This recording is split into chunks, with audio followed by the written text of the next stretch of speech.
মানিকগঞ্জে পেঁয়াজ ও কাঁচামরিচের দাম কিছুটা বাড়লেও অন্যান্য নিত্যপণ্যের দাম অপরিবর্তিত।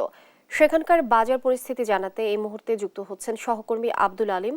আলিম, বাজারে নিত্যপণ্যের পর্যাপ্ত সরবরাহ রয়েছে কিনা, নিত্যপণ্যের দরদাম কেমন দেখছেন এই মুহূর্তে, বিস্তারিত জানাবেন।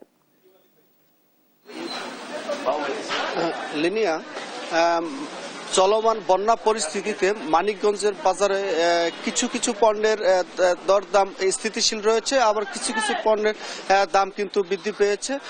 তো আমি এই মুহূর্তে অবস্থান করছি মানিকগঞ্জ পৌর যে সবচেয়ে বড় যে কাঁচা বাজার, সেই কাঁচা বাজারে। এই বাজারে আজ সবজির দামে যাচ্ছে বেগুন 80 টাকা কেজি, করলা 60 টাকা কেজি, আলু 60 টাকা কেজি।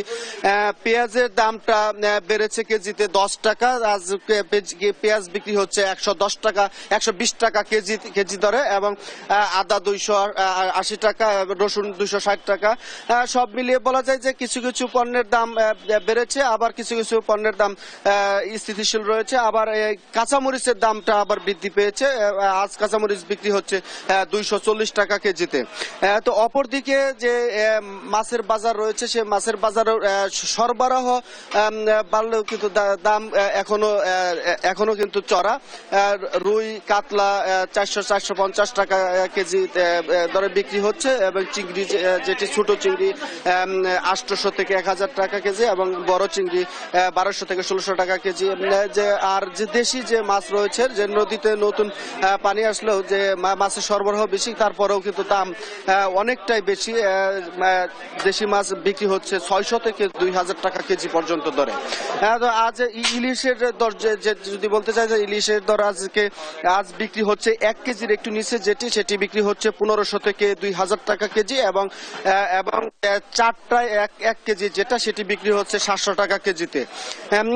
অপরদিকে যে মাংসের বাজারে, সেই মাংসের বাজারে যে খাসির মাংস বিক্রি হচ্ছে আজকে 1100 কেজিতে, এবং গরুর মাংস বিক্রি হচ্ছে 700 টাকা কেজি।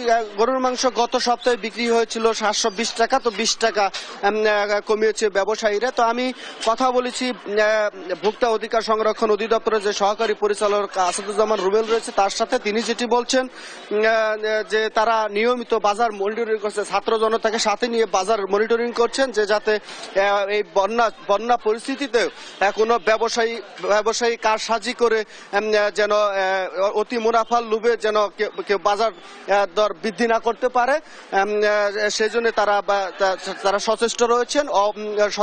আমরা কথা বলেছি জেলা প্রশাসনের সাথে। জেলা প্রশাসন যেটি বলছেন যে তারা নিয়মিত বাজার মনিটরিং এর মাধ্যমে বাজার নিয়ন্ত্রণ। আজ ব্রয়লার মুরগি যেমন বিক্রি হচ্ছে 170 টাকা কেজি, গতকাল ছিল 180 টাকা কেজি, 10 টাকা কেজি প্রতি কমেছে। তো সব মিলিয়ে বলা যায় যে বাজারের যে অবস্থা, তাতে যে চলমান অবস্থা, তাতে অনেকটা নিম্নবিত্ত এবং মধ্যবিত্ত মানুষেরা কিন্তু অনেকটা তারপরেও হতাশা প্রকাশ করছে, যে আবার কিছু কিছু যে পণ্যের দাম বৃদ্ধি পেয়েছে, যাতে বৃদ্ধি না পায়, এবং ব্যবসায়ীরা যাতে অতি মুনাফা লোভে কোনো সিন্ডিকেট না করে। আলিম, ধন্যবাদ আপনাকে। দর্শক, মানিকগঞ্জের বাজার পরিস্থিতি জানাচ্ছিলেন সহকর্মী আলিম।